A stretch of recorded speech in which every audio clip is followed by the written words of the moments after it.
Hey. Happy Wednesday. Before I get started today, I want you to know I am playing. I am joking, okay? I'm playing, I am joking. Let's just get that out. But the situation that I'm pulling this experience from or kind of joking about, it really is a true experience. You know, the topic of religious trauma syndrome is so intense. And for this channel, I also wanted to be, have a positive, circumference about it, even though we're talking about some pretty deep stuff. So today's video is coming from, we're going to call it a spirit of satire. So I am joking. I'm playing, even though this experience is truly real.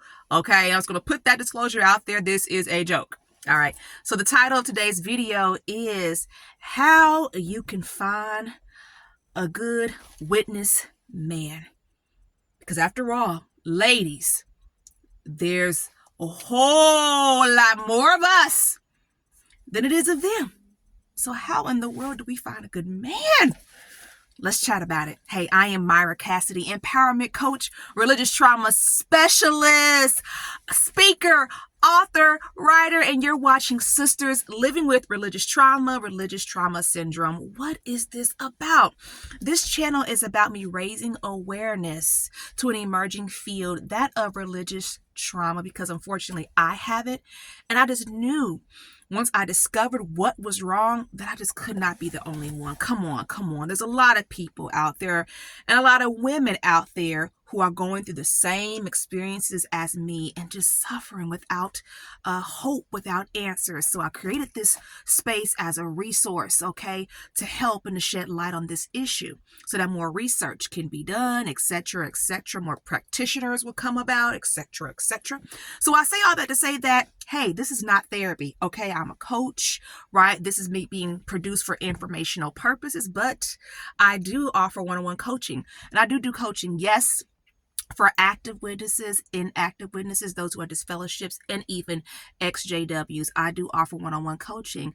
I do not represent the Worldwide Association of Jehovah's Witnesses. This is a private, independent coaching business. But hey, subscribe to my YouTube page. Subscribe, because I must be doing something right. They're placing ads over all of my content, but because I do not have that special number of subscribers yet, I'm not getting paid. So please subscribe to my channel. I appreciate that very, very much.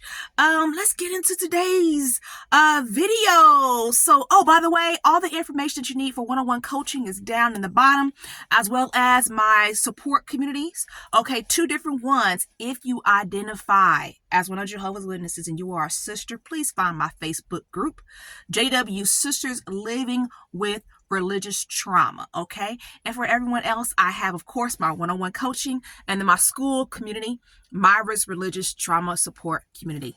Let's get to it. All right. How you find a good witness man.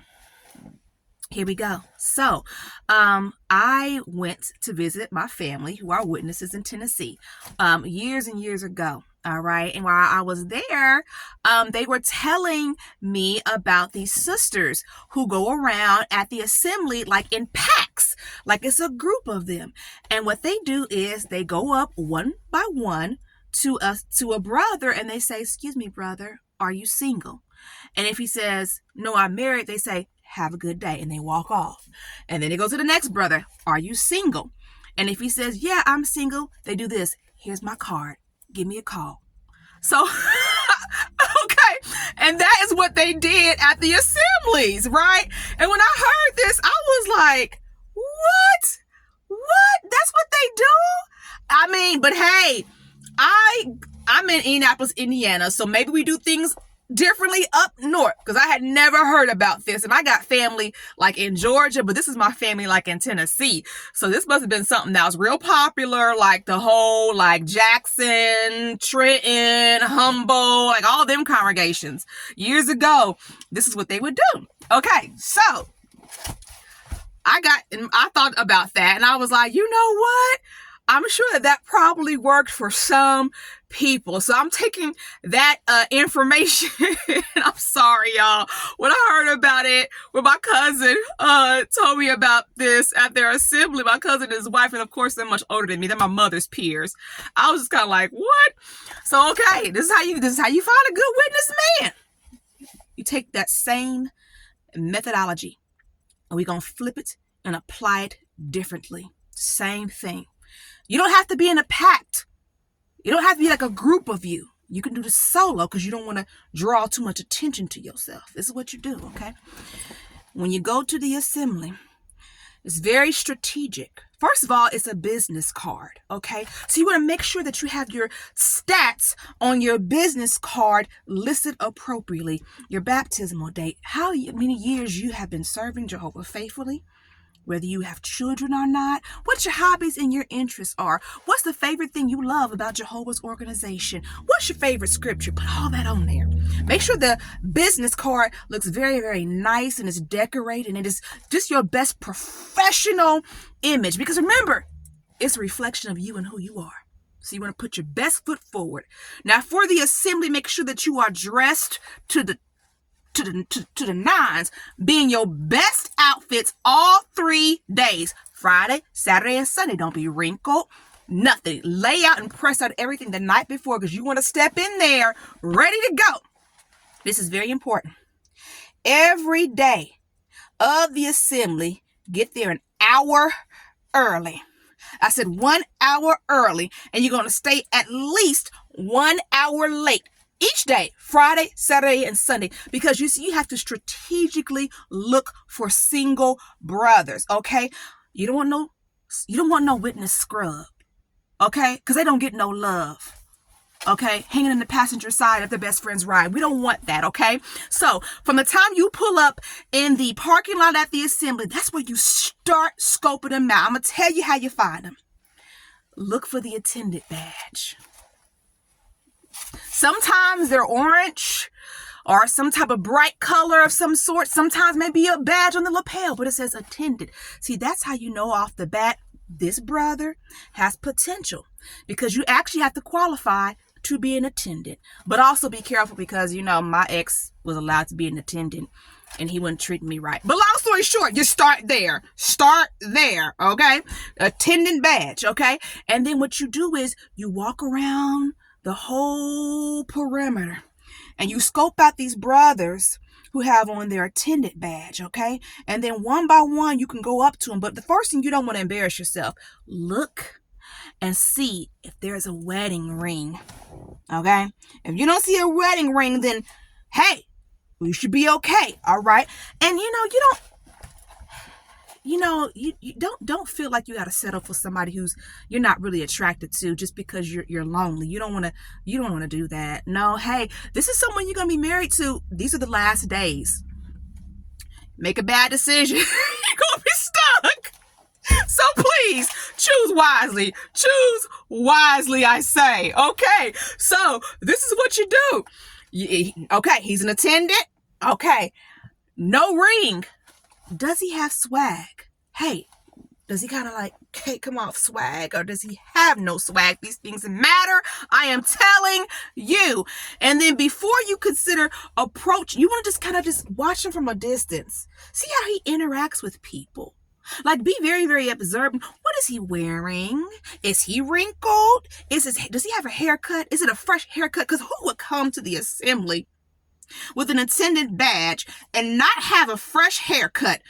No, something's wrong. Red flag, red flag. And then also, never forget, because we are all grown here, to look down and see the shoe size. Hey, whatever. I've been married. You can lie to yourself if you want to. It makes a difference. Okay. All right. But then, hey, if he's spiritual enough, then it don't make a difference. It just depends. Hey, because, loving God is what's important, right? That's first, right? That is first. Is he a spiritual person? Now, this is what you do. You walk up to him and you just say, excuse me, brother, are you married? If he says he's married, you just say, oh, okay, awesome. Well, nice to meet you. You go on about your business because you don't have time to waste. Okay. You go up to another one. Are you married? No, sister, I'm single. This is a very strategic part. You do your elevator pitch.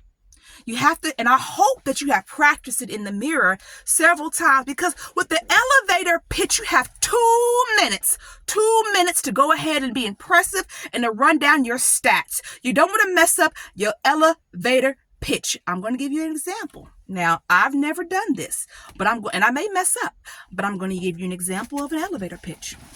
Hello, how you doing, brother? Oh, okay.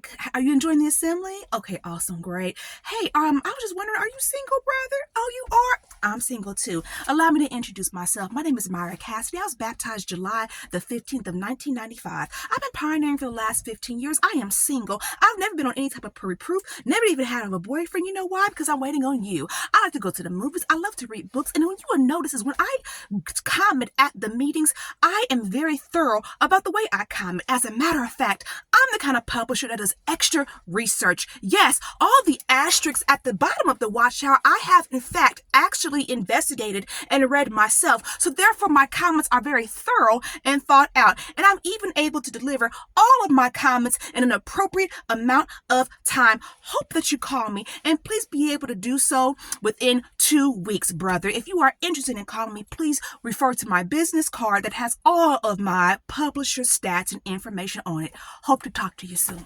And then you go on about your business. Okay, let me tell you something. The deadline is very, very important, because you don't want to be waiting 4 weeks. No. 2 weeks. You got 2 weeks to call me, brother. And if you don't call me in 2 weeks, you done missed something good. I was trying to help you out, bro. Okay, you keep going about your business. Okay, here we go. Oh my God, I'm sorry, y'all. Okay, now I want to talk about perspective. Now, years and years ago, when I heard this was going on, I was actually visiting my family down south, and my cousin was telling me and my brother about this. My baby brother, who, pioneered ever since he was 15 years old.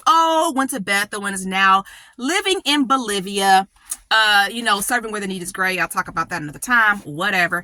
But long story short, he was like, "What?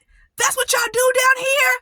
Oh, I need to come to this assembly. Can you imagine?" Just flip through my cards. And I was just like, ugh. That was my reaction. I was like, but whatever.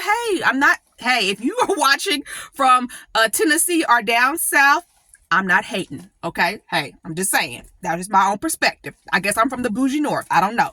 All right. Perspective. Could you imagine being that brother? Friday, Saturday, and Sunday. Come Sunday, he got 50 cards. He's single.